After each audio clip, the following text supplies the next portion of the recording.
va Alors, le on parle du saluer. Canadien maintenant. Exactement, oui. Vous savez, Jacques, c'est un petit peu pitoyable. L'attaque du Canadien n'est guère impressionnante depuis quelques semaines, et ce soir, elle était privée de deux de ses éléments les plus importants, Stéphane Lebeau et Benoît Brunet, tous deux blessés.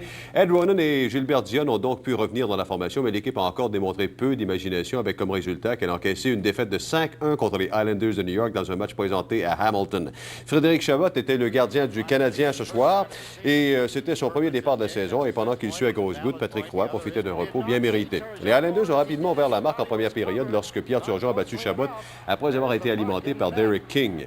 Puisque le match était disputé en territoire neutre, on retrouvait plusieurs partisans des arbitres dans les gradins.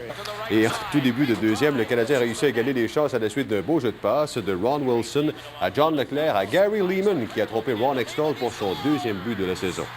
Mais les Islanders ont ensuite pris les devants pour de bon lors d'un avantage numérique. Chabot a fait l'arrêt au dépens de Tom Curvers, mais Turgeon veillait tout près. Il a inscrit son deuxième but du match, son cinquième en 2 soirs.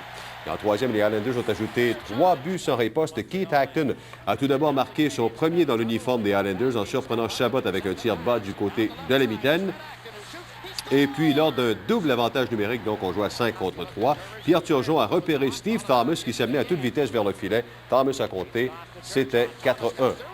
Et enfin, Benoît Hogg a scellé l'issue du match en réussissant une percée facile du côté du défenseur Mathieu Schneider, qui a connu un autre match très difficile. Alors donc, les Islanders qui l'emportent 5-1, le prochain match du Canadien. Peut-être qu'ils vont mieux jouer, c'est une bonne équipe. Les Penguins de Pittsburgh qui vont être au Forum samedi soir.